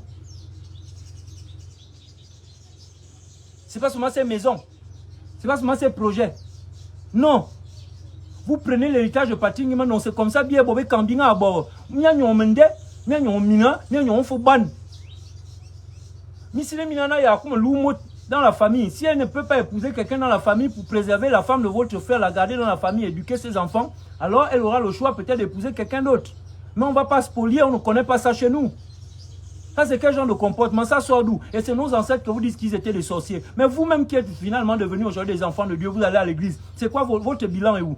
On peut faire le bilan de nos ancêtres, que vous traitez les démons, et faisant votre bilan. Vous avez vu dans nos villages, dans nos communautés, il y avait des prisons. Vous avez vu qu'il y avait des prisons. Nous, on savait lutter contre la sorcellerie, le maléfisme, la magie noire. On avait l'ongui. Ça veut dire que nous, on n'était pas des sorciers. On avait des cellules pour lutter contre toute personne qui exerçait la magie noire, toute forme de sorcellerie maléfique. Et les villages étaient en paix. Contrairement à ce que beaucoup de chrétiens m'aboulent, relaient bêtement partout. Oui, vous parlez des ancêtres, vous parlez des choses d'avant. C'était la sorcellerie, on mangeait les gens, on bloquait le ventre. Ça, c'est des conneries que vous vous répétez entre vous. Vous avez vu ça où? Vous avez vu qu'il y avait des prisons. Nos ancêtres dans les villages avaient les prisons. Ce sont vos sociétés. Aujourd'hui, on a besoin de mettre les gens dans les prisons. Nous, on spoliait les veuves et les orphelins. C'est dans votre société aujourd'hui, vous qui êtes maintenant les enfants de Dieu, qu'on spolie les orphelins. C'est dans votre société aujourd'hui qu'il y a les détournements des biens publics. Nous, nos sociétés, on ne volait pas ce qu'il y a autrui. Nous, on accrochait dans chaque village, là où il y a les corps de garde, on accrochait les bananes mûres comme ça là. Si un passant, si quelqu'un voyage, il peut manger s'il a faim. Voici ce qu'était l'Afrique. Quelqu'un pouvait voyager la nuit et s'arrête. Nous, on n'avait pas de problème qu'on va agresser quelqu'un dans le noir pour aller faire les crimes rituels. Nous, on ne connaissait pas les crimes rituels. On ne connaît pas ça.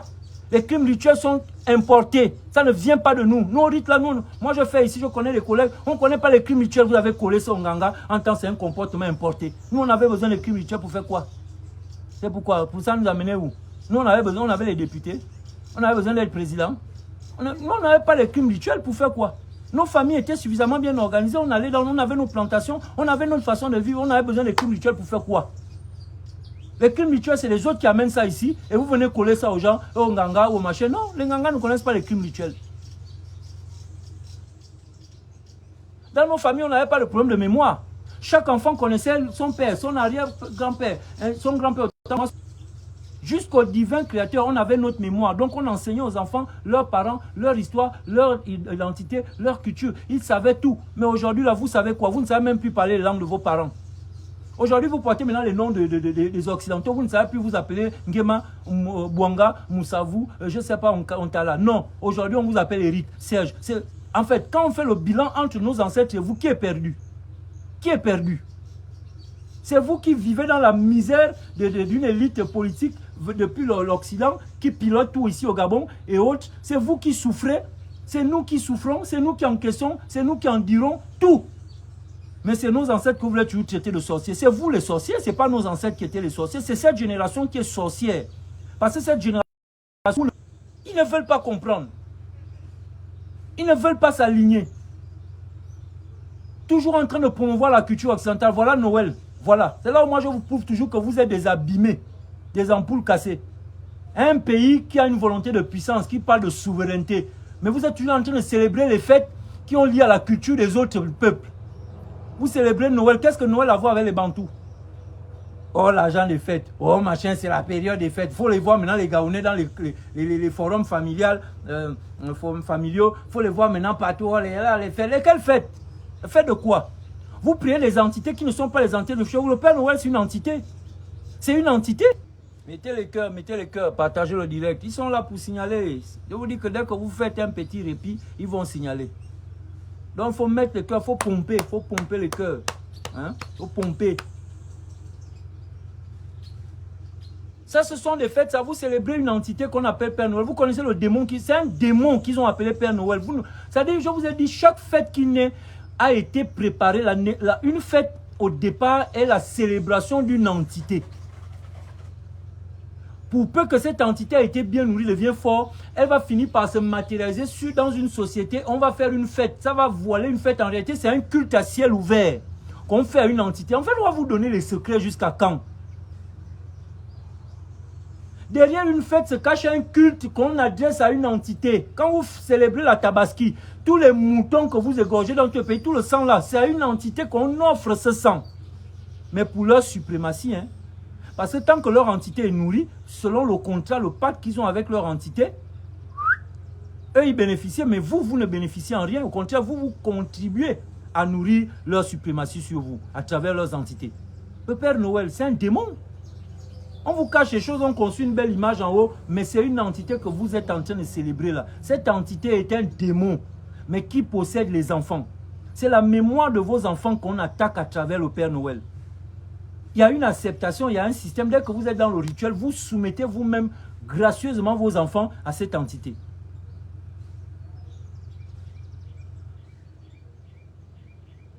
Il faut voir comment vous avez décoré la ville. Et ça, vous appelez ça la souveraineté? J'ai jamais vu la ville décorée parce qu'on a des masques géants, des masques fins pour nous, Nzebi, qu'on a mis dans des grands carrefours, on a décoré, on a mis des étoiles autour, on a mis des arbres qu'on connaît, on essaie de... Rien, vous pouvez même pas tropicaliser les choses. On prend les moukoukoués là, les couilles. On fait des couilles géants, et ainsi de suite, on met les guirlandes, des décorations, et les enfants pourront s'identifier parce qu'ils voient ça au village, ils voient ça, ceci, et ils s'identifient, et leur mémoire est restaurée. Parce que la mémoire génétique, elle est dans le sang, elle attend juste qu'on la réveille, mais à travers quoi, une certaine politique, certaines actions. Tout ce qu'on croit perdu, des capacités, des pouvoirs qu'avaient nos ancêtres n'est pas perdu, c'est juste endormi. On nous demande juste de réactiver les choses. Et cette mémoire va se réveiller. Où sont les éléments traditionnels bantous, Fan, pour nous Nzebi? Pourquoi on ne valorise pas ça dans les carrefours? On met des jeux de lumière, des guirlandes et tout, ainsi de suite. Quand on fait des fêtes qui sont propres à nous. On a des entités que nous aussi on peut célébrer. Nanang Gomening, Zame Yamaba, Njami Tara, Mwagabenda, il y a tellement d'entités qu'on a que nous aussi, on peut élever comme entité, on célèbre, ce sont des cultes. Je vous dis, toutes fêtes dans les pays que vous voyez là, ce sont des cultes à ciel ouvert qu'on fait à des entités. Mais on le fait sous forme d'une fête, d'une célébration, et c'est pour amener le maximum de personnes à faire ce culte-là. Et là, on nourrit la suprématie du peuple blanc. C'est quoi les Bantous? Qu'est-ce qui vous arrive? Pourquoi vous êtes devenus comme ça? Qu'est-ce qu'il y a? C'est quoi? Aneye, Zebelmien.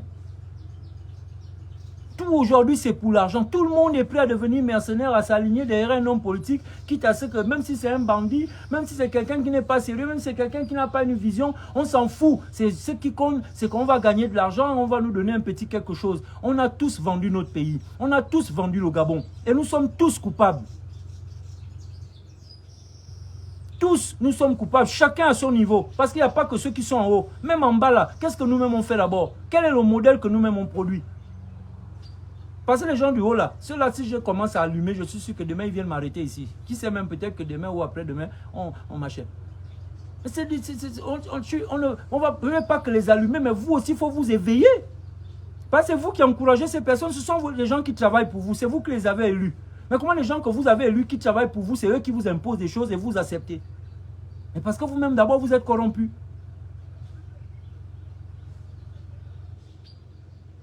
Jusqu'à quand?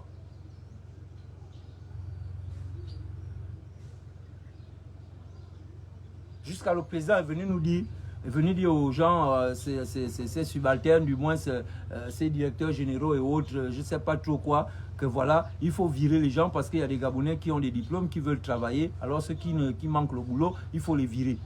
Mais le modèle, ça commence en haut. Lui-même, il a déjà vérifié. Le PR lui-même, il a déjà viré qui? Parce que quelqu'un soit à détourner l'argent. Parce qu'il y a eu de l'argent qui ont été distribués depuis la transition. Chaque province a reçu de l'argent, non? Je pense que c'était 7 milliards. Le Libreville a reçu sa part. Bon, est-ce qu'on a fait le bilan? Cet argent allait où? Qui on a donné la responsabilité de gérer quoi par rapport à cet argent des projets? Il faut qu'on nous fasse le point, il faut qu'on sache. Et donc là, quand il n'y a pas de résultat, on met les gens en prison. C'est comme ça que ça doit commencer. Mais malheureusement, personne ne peut virer qui que ce soit parce que généralement, chacun a son parapluie. C'est des nominations, des postes, copains, coquins, ainsi de suite. Donc, on a du mal à toucher qui que ce soit. Tu vas toucher qui? C'est toi qui m'as mis ici, là. Alors, dès que tu vas essayer de toucher, l'autre qui a mis le parapluie va appeler, et ainsi de suite. Vous ne pouvez pas. C'est-à-dire, votre propre système vous amarre vous-même. Parce qu'aujourd'hui, si vous touchez une personne là, que vous allez virer quelqu'un, vous-même, vous savez que vous allez déclencher une chaîne de problèmes entre vous. Parce que ce sont vos propres gens, quand vous faites vos élections, ou vous achetez les consciences là, ce sont vos propres gens, c'est vous-même qui les nommez, c'est vous-même qui les placez dans les administrations. Alors si vous commencez à les virer, ils ne vont plus vous suivre quand vous avez besoin d'eux. C'est ça qui est la vérité. Donc vous-même, vous êtes prisonnier de votre propre système. Donc il ne faut pas venir faire la politique du match vu. De venir faire, ouais, le président a dit, et tout le monde est content parce que le président a dit, non, c'est faux, on est fatigué de ça, on a déjà trop vu ça. Le président qui vient intimer, qui vient taper du poing sur la table, non, il faut commencer ça d'abord. On veut voir. Parce qu'il y a eu beaucoup de détournements d'éléphants blancs dans ce pays. On veut voir les arrestations.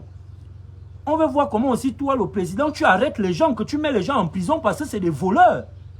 Le tout n'est pas venu d'arrêter les gens en bas.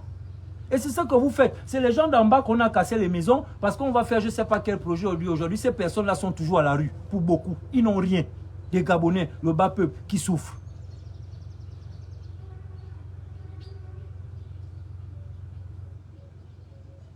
Mais ça, c'est quel peuple qui est maudit comme ça que vous-même, vous ne pouvez même pas allumer la caméra chez vous. Vous tous, vous avez les téléphones. Vous allumez vos caméras quand? Si tout le peuple gabonais pouvait allumer sa caméra sur Facebook pour dire un mot, c'est-à-dire, ça va saturer les réseaux sociaux. Sur combien de Gabonais nous sommes? Si chaque Gabonais, je dis bien, prend sa caméra, prend ses couilles en main, vous êtes comme ça. Quand il y a un leadership d'un homme qui parle là-bas quelque part, qui dénonce, c'est sur lui que vous comptez le jour qui va vous trahir parce que lui aussi il a faim.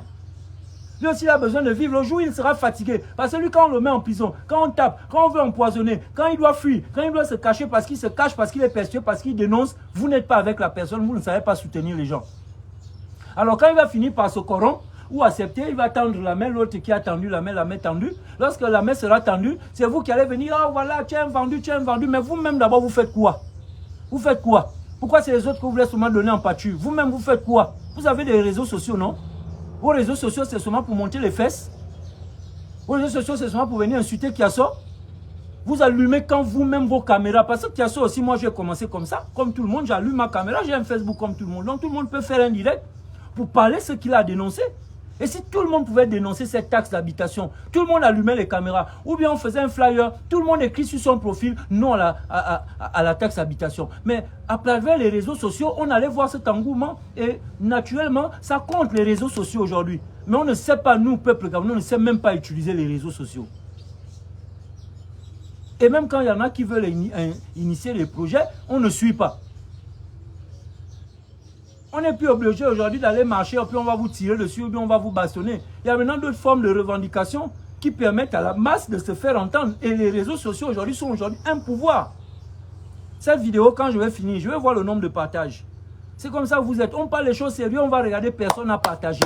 Personne. Mais pourtant, vous êtes d'accord avec le discours. Si je commence à lire les commentaires là, il y a beaucoup qui viennent ajouter des arguments. Mais combien partagent? Combien vont partager ce direct là? Combien? Combien vont couper, faire des coupures? Si c'est les chocolats des filles qui insultent les gens, là vous coupez, vous allez mettre là où il dit ton bangala. Quand c'est créole ou je ne sais pas qui a dit quoi, quand c'est les shows de placement, c'est là où on voit les comme ça là. C'est sur les réseaux, tu ne peux pas allumer ton téléphone sans que tu vas tomber sur les Congossas, les placements, les Congossas, les ceci. Mais les discours qui sont francs et sérieux, on ne voit pas les découpages, on ne voit rien. C'est que ça ne vous intéresse pas. En réalité, les gens comme nous sommes, comme les Jean-Baptiste, on prêche dans le désert. En fait, on fait même le bruit. On dérange pour rien. Il y a même certains qui attendent même peut-être que les gens comme nous, on entend qu'on a allumé Kiasso là-bas, il est mort. On va dire, ah, voilà, lui là, il fatiguait les gens. C'est Dieu qui l'a frappé.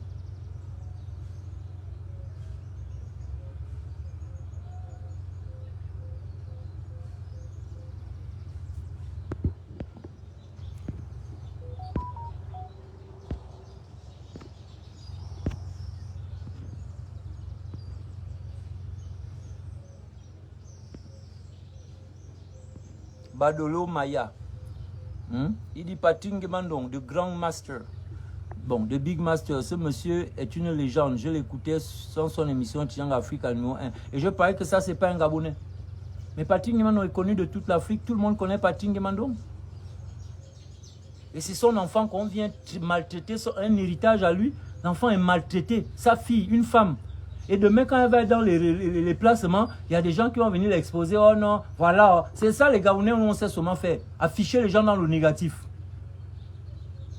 Quand on va voir la fille de Patrick Mandong qui a été spoliée, qui n'a rien, qui se bat, qui pleure partout sur les réseaux, quand on va voir cet enfant dans les placements, là on va venir mettre, voilà la fille de Patrick Mandong dans les placements. Là, le Gabonais est fort.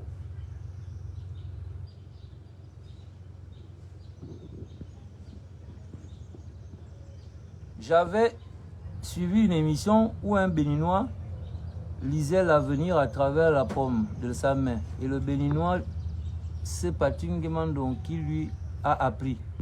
Oui, Patrick Mandong, c'était un grand maître. C'était un grand maître. Au commencement était la parole. Pas le maître. Ok. Là, c'est toujours Badolo. Badolo, il faut partager. Bassé, Franck. Bassé.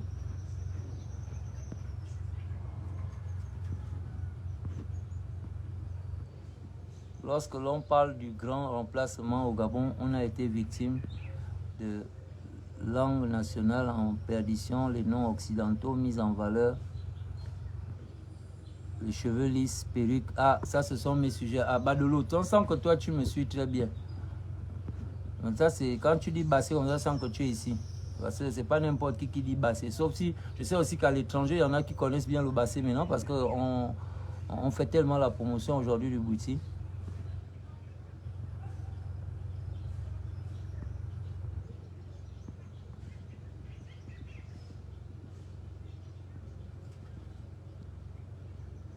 Bon, je lirai les commentaires beaucoup plus tard, ça risque d'être long. Famille, moi je vais vous dire au revoir. Je suis venu pour parler de la fille de Patrick Mandong.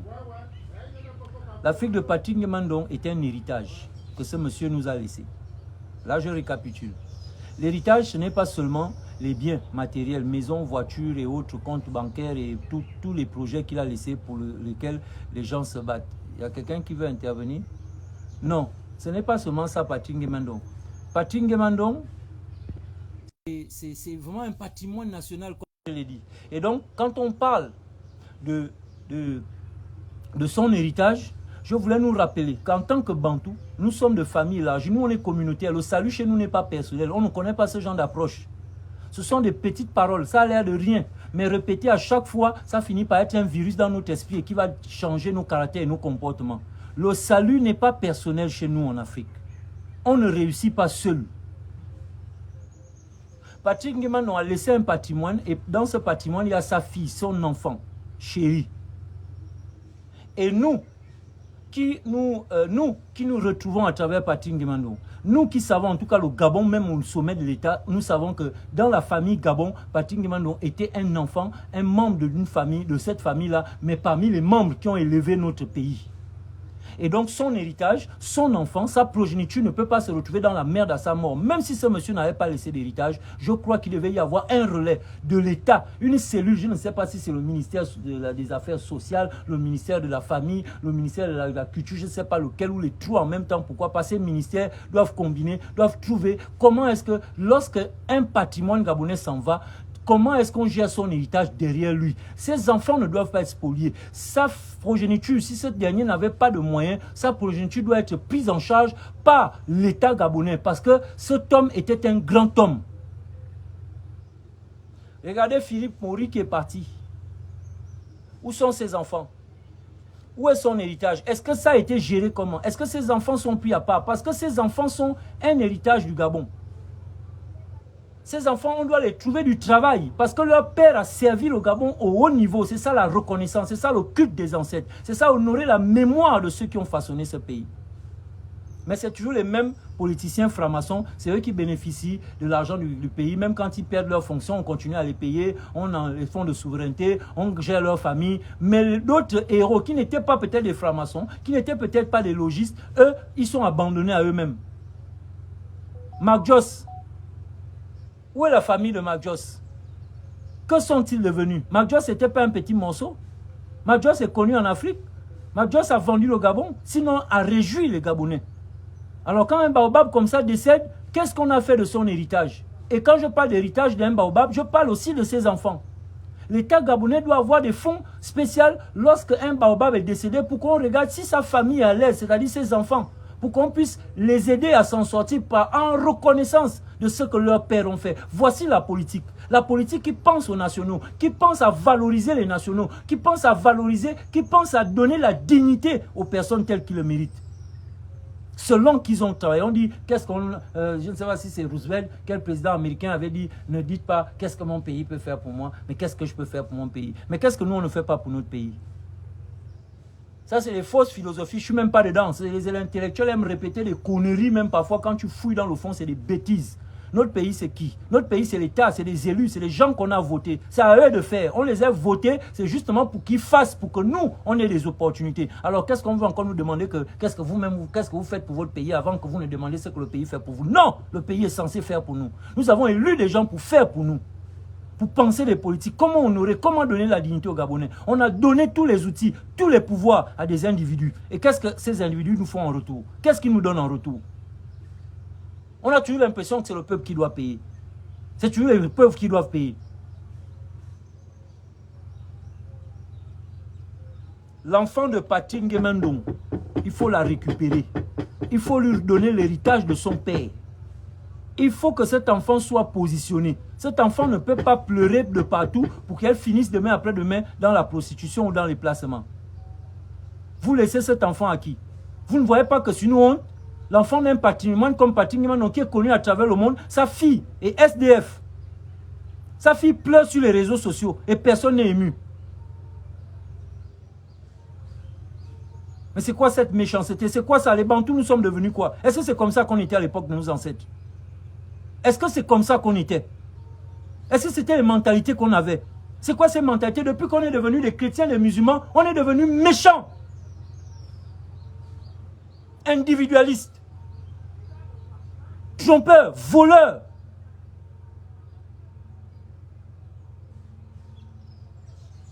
Et si vous ne réglez pas ça, individuellement, ça dit dans vos têtes, si vous ne faites pas le recours aux sources, je dis bien recours, je dis même plus retour, parce que le retour c'est difficile, c'est impossible, la montre ne recule pas.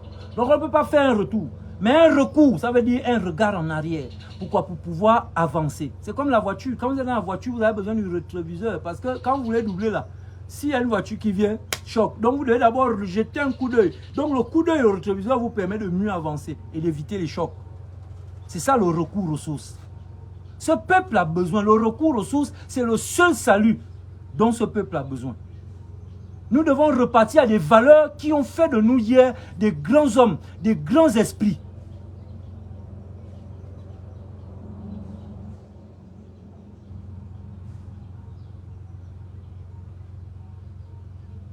Bon, je suis le maître Kiasso, pour ceux qui peuvent se poser la question. Et n'entendant les mena Kiasso, difficile à les mena nyamori me fan mena diane bo diana yo nduravion. Mena boueke, mena dikundu. Je suis le roi prophète, le roi guerrier, je suis l'ancêtre de l'humanité, incarné, réincarné, pour vous servir.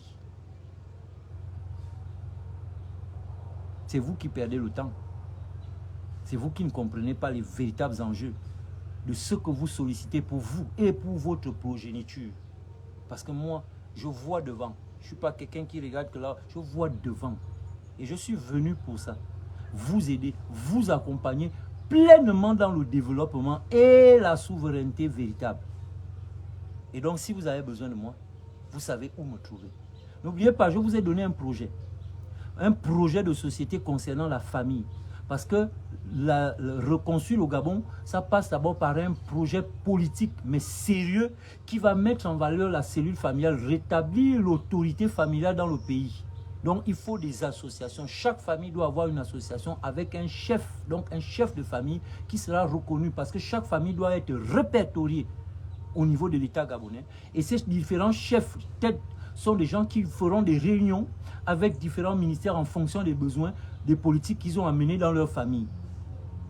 ils iront à la rencontre des ministres, des députés, des sénateurs, hein, des présidents. Il y aura des rencontres qui sont initiées chaque année pour que chaque famille puisse déposer un bilan, faire le point de ce qu'eux, ils s'organisent et recevoir, sinon percevoir des subventions pour que les familles puissent s'organiser parce qu'il faut enrichir les Gabonais désormais. Il faut enrichir le peuple gabonais parce qu'il y a la concurrence. Les étrangers aujourd'hui sont plus puissants économiquement que nous.